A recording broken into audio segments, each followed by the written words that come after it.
Nous venons de revoir ce que c'était qu'une fraction. Et on vient même de revoir ce que c'était que de mettre deux fractions sous le même dénominateur. D'ailleurs, ce point va nous être utile. Mais comment on fait pour additionner ou soustraire de fractions? On voit ça tout de suite.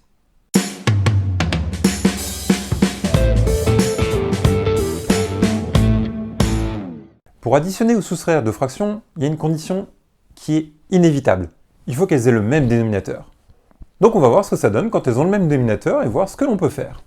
Prenons un exemple. Allons directement par là. 4 neuvièmes plus 2 neuvièmes. Pour ça, on va s'imaginer une pizza, ou une tarte, ou un camembert, qu'on aurait coupé en 9 morceaux. Bon, c'est vrai qu'en maths, on parle souvent de pizza, de camembert. On veut toujours couper des trucs, mais là, en 9, j'étais optimiste quand même. Et dans cette pizza, on va prendre 4 parts. Puis on a faim, on va à nouveau prendre 2 parts. Finalement, j'ai pris 6 parts. Et 6 parts d'une pizza qui est coupée en 9.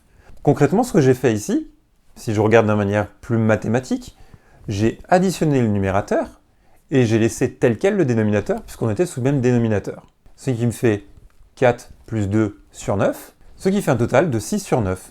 Le résultat de mon addition de 4 sur 9 plus 2 sur 9 est donc de 6 sur 9. Exemple simple et un peu visuel comme ça, on va faire la même chose avec une soustraction. Et encore une fois, on va prendre un exemple. On va prendre cette fois-ci 5 sur 12 moins 7 sur 12. Alors je pourrais aussi ici le représenter par un schéma et montrer des parts que l'on enlève. Bon là le résultat sera négatif, donc ça n'a pas beaucoup de cohérence sur un schéma. Mais bon, on pourrait quand même le faire. Mais là je vous ai compris l'essentiel, on ne touche pas au dénominateur quand ils sont communs, et au numérateur on fait l'opération qu'il nous faut. Et ici au numérateur on va tout simplement faire 5 moins 7. Et au dénominateur on ne change rien, c'est toujours sur 12. 5 moins 7, ça fait moins 2. Et le dénominateur, il fait toujours 12. Donc le résultat de 5 sur 12 moins 7 sur 12, c'est donc égal à moins 2 sur 12. Super! Tu viens de nous expliquer comment faire ça sous le même dénominateur. Et on fait comment quand le dénominateur, c'est pas le même?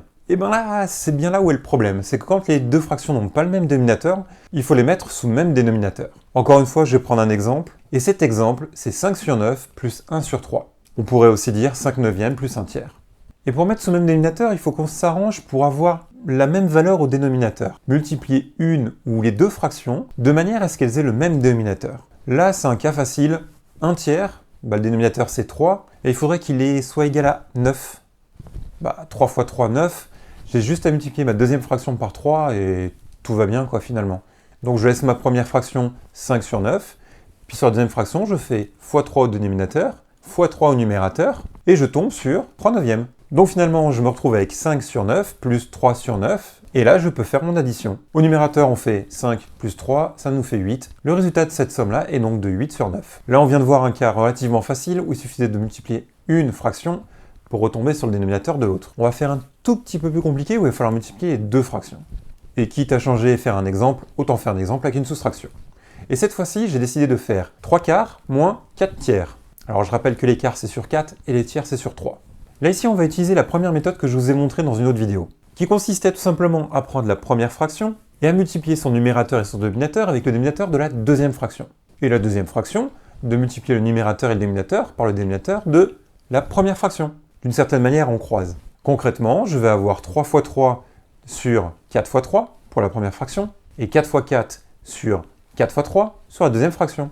Et je serai sous le même dénominateur. Autrement dit, 9 sur 12 moins 16 sur 12. Et là, ça y est, notre soustraction est possible. Maintenant, au numérateur, il suffit de faire 9 moins 16, ce qui fait moins 7. Mon résultat ici de cette soustraction est de moins 7 sur 12. Le vrai secret dans les fractions, c'est de mettre sous le même dénominateur. Si c'est déjà le même dénominateur, on n'a rien à faire. Si c'est pas le même, il faut apprendre à mettre sous le même dénominateur pour pouvoir faire soit une addition, soit une soustraction. Mais qu'il en est-il des multiplications? Je vous rassure tout de suite, les multiplications, c'est beaucoup plus simple. On voit ça dans une autre vidéo.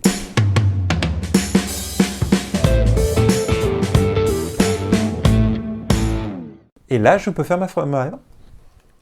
Et là, ça y est, notre fraction. Et là, ça y est...